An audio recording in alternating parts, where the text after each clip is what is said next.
الحمد لله نحمده ونستعينه ونستغفره ونؤمن به ونتوكل عليه ونعوذ بالله من شرور أنفسنا ومن سيئات أعمالنا من يهده الله فلا مضل له ومن يضلله فلا هادي له ونشهد أن لا إله إلا الله وحده لا شريك له ونشهد أن سيدنا وسندنا ومولانا محمدا عبده ورسوله أرسله بالحق بشيرا ونذيرا وداعيا إلى الله بإذنه وسراجا منيرا وصلى الله عليه وعلى آله وأصحابه وبارك وسلم تسليما كثيرا كثيرا أما بعد فأعوذ بالله من الشيطان الرجيم بسم الله الرحمن الرحيم ألف لام ميم ذلك الكتاب لا ريب فيه هدى للمتقين الذين يؤمنون بالغيب ويقيمون الصلاة ومما رزقناهم ينفقون قال النبي صلى الله عليه وسلم حسنوا أموالكم للزكاة إلى آخره وقال النبي صلى الله عليه وسلم من أدى زكاة ماله فقد ذهب عنه شره آمنت بالله صدق الله مولانا العظيم وصدق رسوله النبي الكريم ونحن على ذلك لمن الشاهدين والشاكرين والحمد لله رب العالمين. محترم بزرگوں دوستوں، اللہ تبارک و تعالی کا بے انتہا کرم ہے، احسان ہے، شکر ہے. اللہ عز و جل نے ہمیں اپنے دربار عالی کے اندر آنے کی توفیق مرحمت فرمائی. اللہ عز و جل ہمارا نماز کے لیے آنا بے انتہا قبول فرمائی. پیارے بھائیوں، بزرگوں، دوستوں، اللہ تبارک و تعالی نے جو عبادتیں بنائی ہیں، بعض عبادتیں قولی ہوتی ہیں، بعض عبادتیں بدنی ہوتی ہیں اور بعض عبادتیں مالی ہوتی ہیں. ہم تو زبان سے ذکر کرتے ہیں، کلمہ پڑھتے ہیں، تلاوت کرتے ہیں، کہ قولی عبادتیں ہیں. اس کو آقا علیہ الصلوۃ والسلام نے معراج کے موقع پر فرمایا تحیات للہ والصلوات والطیبات. تمام قولی عبادتیں، تمام جو ہے بدنی عبادتیں، تمام مالی عبادتیں سب اللہ کے لیے ہیں.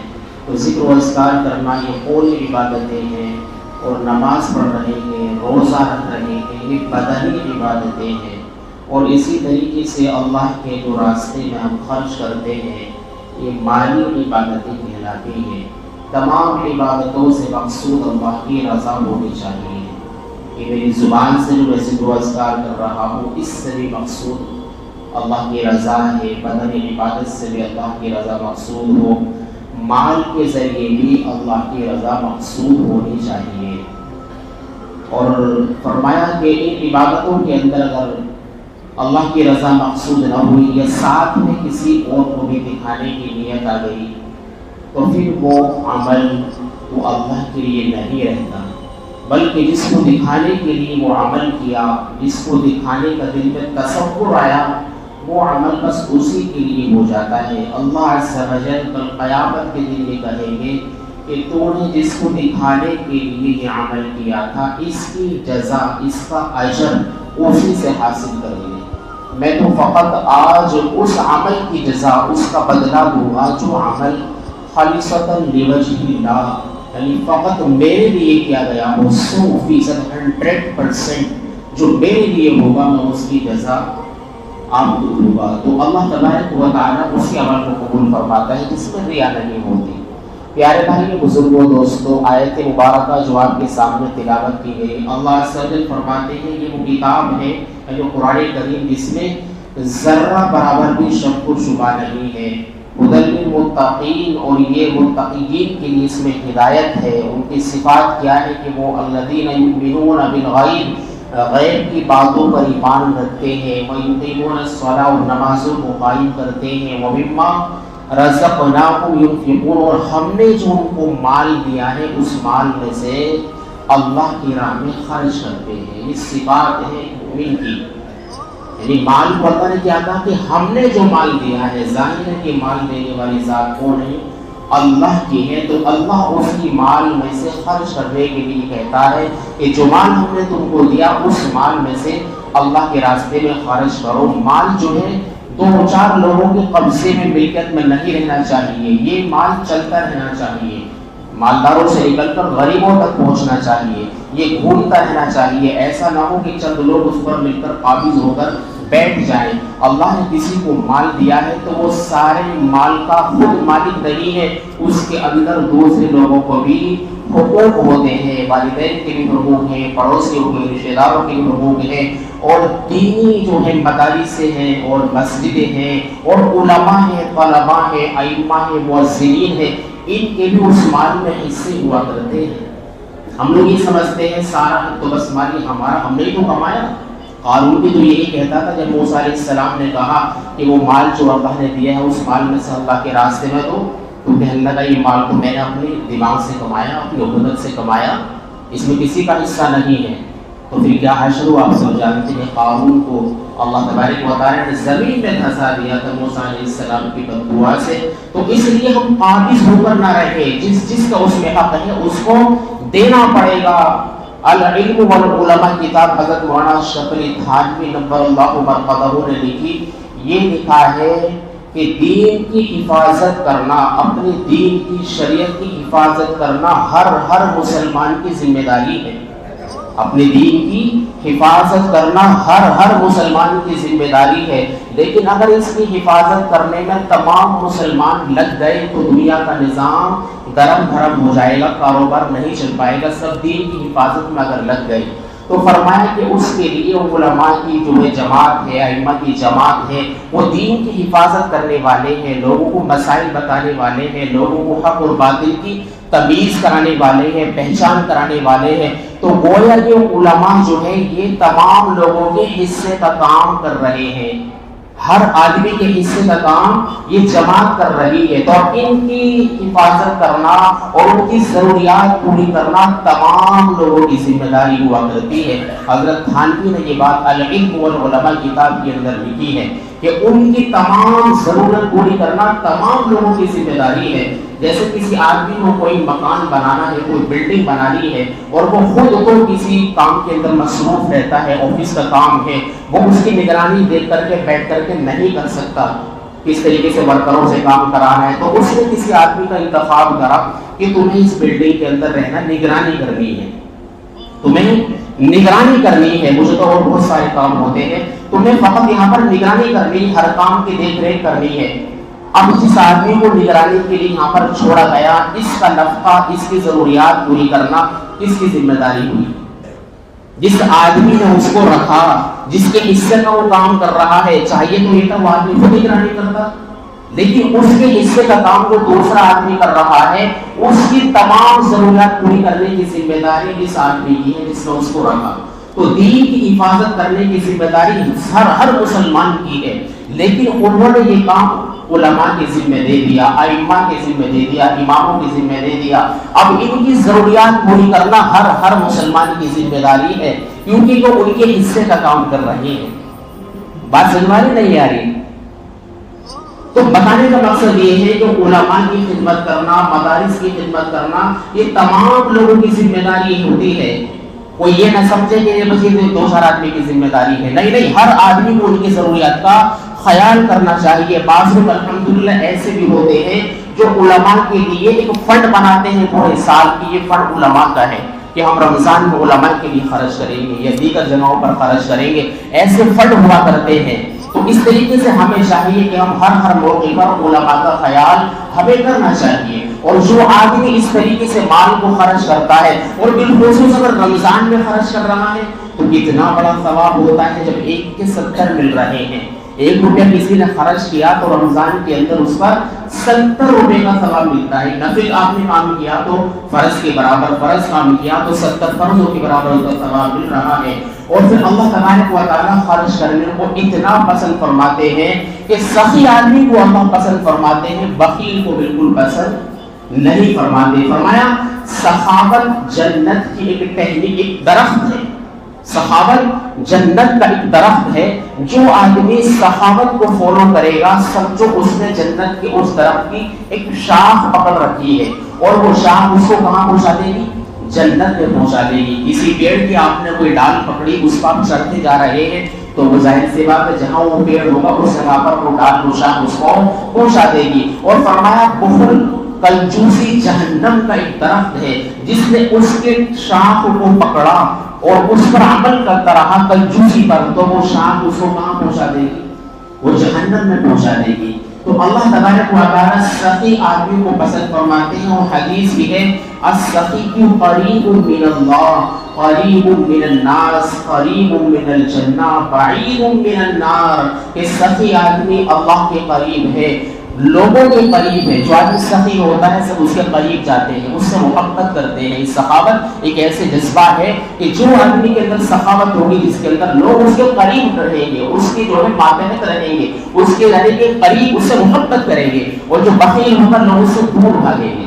تو فرمایا السخی قریب من اللہ، سخی آدمی اللہ کے قریب، سخی آدمی بندوں کے قریب، سخی آدمی جنت کے قریب، بعید من النار، سخی آدمی جہنم سے بہت دور ہے. اور آگے فرمایا والبخیل بعید والبخیل قریب من النار، یعنی بخیل آدمی جو ہے کیا ہے؟ بعید من اللہ، بخیل آدمی اللہ سے دور، بعید من الناس لوگوں سے دور، بعید من الجنہ جنت سے دور، قریب من النار جہنم کے قریب ہے. بخیل آدمی جہنم کے قریب ہے اور تمام لوگوں سے دور ہے. تو اس لیے ہمیں سخاوت کو فالو کرنا چاہیے. حضرت شیخ زکریا رحمۃ اللہ علیہ نے واقعہ لکھا کہ ایک آدمی جنگل میں تھا اور اسے آواز سنائی دی کہ فلاں آدمی کے باغ کو چل کر پانی دے. اس آدمی نے دیکھا یہ آواز کہاں سے آئی، تو دیکھا کہ بادل سے آواز آئی ہے، اور بادل اس آواز کے بعد چل پڑا. یہ آدمی بھی چل پڑا کہ دیکھو تو صحیح یہ کیا معاملہ ہے. تو دیکھا کہ وہ بادل کسی کھیت میں جا کر، کسی باغ میں جا کر برسنے لگا اور اس نے وہاں پانی برسایا. اس آدمی کو بڑی حیرت ہوئی کہ یہ آواز کہاں سے آئی تھی، اور یہ بادل اس آواز پر چل پڑا اور اس آدمی کے کھیت میں یہ چل رہا، یہ جو ہے برس پڑا. اس نے تلاش کیا اس باغ کے مالک کو، دیکھا کہ تم کون ہو، کہ تم کیوں پوچھ رہے ہو؟ کہ میں نے یہ معاملہ سنا، میں نے بادل سے جو ہے پورا آواز سنی تھی، اسی آدمی کے نام کی آواز سنی تھی کہ جو ہے اللہ تبارک و تعالیٰ کی طرف سے یہ ندا آئی ہے کہ فلاں آدمی کے باغ کو چل کر پانی دے. تمہارا کیا عمل ہے کہ غیبی طور پر تمہارے باغ کو اللہ سیراب کر رہا ہے، کیا عمل ہے؟ تو اس نے کہا جب تم نے یہ آواز سن ہی لی ہے تو اب معاملہ یہ ہے کہ میں جو اپنا مال کماتا ہوں، جو پیداوار ہوتی ہے، جو فصل تیار ہوتی ہے، اس کو میں 3 جگہ ڈیوائیڈ کرتا ہوں. اس پیداوار کو، اس فصل کو 3 جگہ ڈیوائیڈ کرتا ہوں. ایک حصہ تو میں جو ہے اپنے بچوں کے لیے روک کر رکھ دیتا ہوں، اپنی جو ہے ضروریات کے لیے، اور ایک حصہ دوبارہ سے پیداوار میں لگا دیتا ہوں، اور ایک حصہ پورا کا پورا اللہ کے راستے کے اندر خرچ کر دیتا ہوں. جو آدمی اس طریقے سے اللہ سے پارٹنرشپ کرتا ہے تو اللہ تبارک و تعالیٰ اس طریقے سے غیب انتظام فرماتے ہیں کہ بادلوں کے ذریعے اس کے باغ کو اللہ سیراب کر رہے ہیں. تو ظاہر سی بات ہے کہ ہم جو ہے کبھی بھی مال خرچ کرنے سے بالکل بھی بخل نہ کریں. اللہ نے آج آپ کو مالدار بنایا ہے تو جتنا خرچ کریں گے اتنا ہی زیادہ یہ مال بڑھے گا.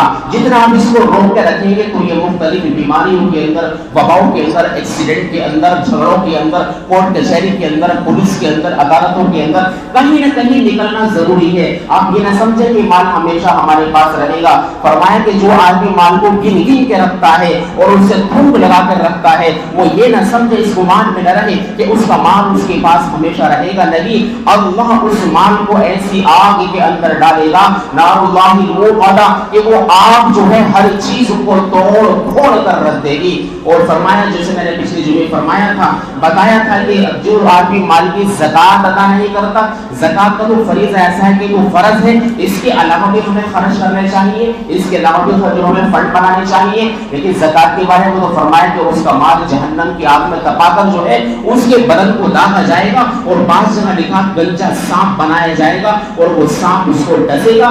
بے شمار اس طرح کے واقعات کتابوں کے اندر لکھے ہوئے ہیں. اور جو ہے اسی طریقے سے اللہ کے نبی سے ایک جو ہے صحابی تھے ثعلبہ ابن حاتم, انہوں نے یہ کہا کہ مجھے میرے لیے مال کی دعا کر دیجیے, مالداری کی دعا کر دیجیے. اللہ کے نبی کہنے لگے جو مال تمہارے پاس ہے اس پر شکر ادا کرو, جو مال ہے اس پر شکر ادا کرو, زیادہ مل جائے کہیں ایسا نہ ہو تم اس کا حق ادا نہ کر سکو. وہ بار بار اسی درخواست کو اپنی دہراتے رہے کہ میرے لیے دعا کر دیجیے. اللہ کے نبی ان کو منع کرتے رہے, لیکن آخر میں اللہ کے نبی نے ان کے لیے دعا کی تو ان کا مال اتنا بڑھ گیا, اتنی بکریاں اتنی بھیڑیں ہو گئی کہ انہیں مدینہ کو چھوڑنا پڑا. بڑی جگہ جا کر جو ہے جس طریقے کوئی آپ کی فیکٹری بناتا ہے تو جس شہر میں رہتا ہے وہ جگہ چھوٹی پڑ جاتی ہے, پھر انڈسٹری ایریا کے اندر وہ جاتا ہے کہ وہاں جا کر بڑی فرم بنائیں گے. ایسے وہ دور ہوتے گئے, یعنی جمعے اور جماعت کے اندر بھی شریک ہونا بند ہو گیا, یہاں تک کہ مال اتنا بڑھا کہ وہ جو ہے اتنا مال بڑھ گیا کہ یعنی کہ زیارت اللہ کے نبی کی خدمت میں آنا بھی یعنی تو وہ موقع نہیں مل پا رہا تھا. پھر اللہ کے نبی نے ان کے پاس ایک آدمی کو بھیجا زکات وصول کرنے کے لیے. اس نے ان کو بھی جو ہے ٹلا دیا کہ یہ کیا معاملہ ہے, یہ جو ہے یہ تو جزیہ کو ٹیکس ہے اس طرح کا. یعنی اس طرح کے 2-3 مرتبہ اللہ کے نبی نے ان کو اس کے پاس جو ہے زکات کے لیے بھیجا, لیکن وہ جو ہے ٹال مٹول کرتے رہے, یہاں تک کہ اللہ کے نبی نے کہا یا ویح ثعلبہ, کہ ثعلبہ پر افسوس, ثعلبہ پر افسوس. جب اس کسی آدمی نے اس کو بتایا کہ اللہ کے نبی نے تمہارے بارے میں اس طریقے الفاظ کہے, تب وہ اللہ کے نبی کے پاس آئے, مال لے کر اللہ کے نبی نے قبول کرنے سے انکار کر دیا. اللہ کے نبی دنیا سے چلے گئے, حضرت ابوبکر صدیق کا دور آیا, اس کے ان کے پاس بھی مال لے کر آئے, انہوں نے بھی قبول نہیں کیا. کہ جب اللہ کے نبی نے قبول نہیں کیا تو میں کون بتاؤں قبول کرنے والا. اس کے بعد حضرت عمر کا دور آیا, انہوں نے بھی قبول نہیں کیا, حضرت عثمان نے بھی قبول نہیں کیا. حضرت عثمان کے دور میں اس کا انتقال ہو گیا, یعنی کہ زکات کی انہوں نے فرضیت سے گویا انکار کر دیا تھا. زکات کی کوئی آدمی فرضیت سے انکار کر دے کہ وہ ڈنڈ ہے, یہ کیا چیز ہے, تو فرمایا کہ وہ دائرہ اسلام سے آدمی خارج ہو جاتا ہے. تو اس لیے ہمیں چاہیے کہ جو ہے مال کی زکات بھی ادا کریں. جو صاحب نصاب ہے, چاہے وہ لڑکی ہو لڑکا ہو, شادی شدہ ہو, کنوارا ہو, تنہا رہ رہا ہو, والدین کے ساتھ رہ رہا ہو, اگر خود اس کی ملکیت میں اتنا مال ہے تو اس کو جو ہے اللہ کے راستے میں اگر سال گزر گیا تو دینا کیا ہے, فرض ہے, اس کو دینا چاہیے, ضرورت مندوں تک اس کو پہنچانا چاہیے. اور اسی طریقے سے میرے بھائی بزرگ دوستو, رمضان کے مہینے میں خوب دل کھول کر خرچ کرنے والے بنے. اللہ کے نبی نے یہ کہا تھا کہ جو آدمی رمضان کے اندر کسی کا روزہ افطار کرا دے, صحابہ نے کہا کہ ہم میں اتنی طاقت نہیں ہے کسی کا روزہ افطار کرائیں, تو کہا کہ پیٹ بھر کر کھلانے پر موقوف نہیں ہے, ایک کھجور کھلا دے, کسی کو پانی پلا دے, لسی پلا دے, اس پر بھی اللہ تبارک و تعالیٰ وہ تمام عنایت فرماتے ہیں کہ اس کے گناہوں کی معافی کا ذریعہ اور اس کو جہنم کی آگ سے خلاص عطا فرما دیتے ہیں. تو ہمیں چاہیے اس رمضان کے مہینے کے اندر ہم اپنی مغفرت کا سامان کریں, ہم جبرائیل کی اس بد دعا سے بچ جائیں کہ جبرائیل نے یہ کہا تھا کہ ہلاک ہو جائے, برباد ہو جائے وہ آدمی جس نے رمضان کا مہینہ پایا پھر بھی اس کی مغفرت نہ ہوئی. تو اللہ ہمیں اس بد دعا سے بچا لے. تو ہمیں چاہیے کہ ہم دل کھول کر اللہ کے راستے کے اندر خرچ کرنے والے بنے. جب جہاں جیسا موقع ہو خرچ کرنے چاہیے, اپنے پڑوسیوں پر خرچ کریں, علماء پر خرچ کریں, مسجدوں میں خرچ کریں. ابھی کی ایک جگہ کی رپورٹ ہے کہ وہاں پر اس بات پر لڑائی ہوتی ہے مسجد میں کہ آج جو ہے ہماری طرف سے تراویح کے بعد فلاں تبرک جائے گا, فلاں کھانا جائے گا. ہر آدمی بڑھ چڑھ کر حصہ لینے کے لیے تیار ہے. ہمارے شہر کی رپورٹ ہے کہ جو آج ہماری طرف سے جائے گا, آج ہماری طرف سے جائے گا, اس بار شیرنی ہماری طرف سے بٹے گی, تم نے پچھلی بار بٹی تھی, اس بار ہماری طرف سے بٹے گی. تو یعنی کہ وہ آدمی اللہ کی رحمت کو لوٹنا چاہ رہے ہیں, مغفرت کا سامان ڈھونڈنا چاہتے ہیں کہ کس طریقے سے ہماری جو ہے مغفرت ہو جائے. تو ہمیں چاہیے کہ اللہ نے ہمیں مال دیا ہے تو ہم ذرا ذرا سے بہانوں پر اسے خرچ کرنے والے بن جائیں. 10-20 ہزار روپے اگر کسی کا خرچ ہو گیا اس رمضان کے اندر تو کوئی بڑی بات نہیں ہے, اس کی جزا اللہ دنیا کے اندر بھی دے گا اور آخرت کے اندر بھی دے گا. تو جو حقوق ہمارے اوپر عائد ہوتے ہیں ہم ان حقوق کو اگر ادا نہیں کریں گے, کل قیامت کے دن ہماری گرفت ہوگی. یعنی کہ ہمارے مال میں علماء کا بھی حصہ ہوتا ہے، جو ہمارے حصے کا کام کر رہے ہیں، مؤذنین کا حصہ ہوتا ہے جو ہمارے حصے کا کام کر رہے ہیں۔ اگر ہم اپنے اس حق سے روگردانی کریں گے تو کل قیامت کے دن اللہ کے عذاب سے کوئی نہیں بچا سکتا۔ تو اس لیے ہمارے مال میں جس جس کا حق ہوتا ہے اس کو ہم ادا کرنے والے بنیں گے تو انشاءاللہ قیامت کے دن ہمارا سر جو ہے اونچا ہو جائے گا، شرم سے نیچا نہیں ہوگا۔ اللہ تبارک و تعالی ہمیں اپنے راستے کی طرف خرچ کرنے کی توفیق و رحمت فرمائے، اس رمضان المبارک کی ایک لمحے کی قدر کرنے کی توفیق و رحمت فرمائے۔ وآخر دعوانا ان الحمد للہ رب العالمین۔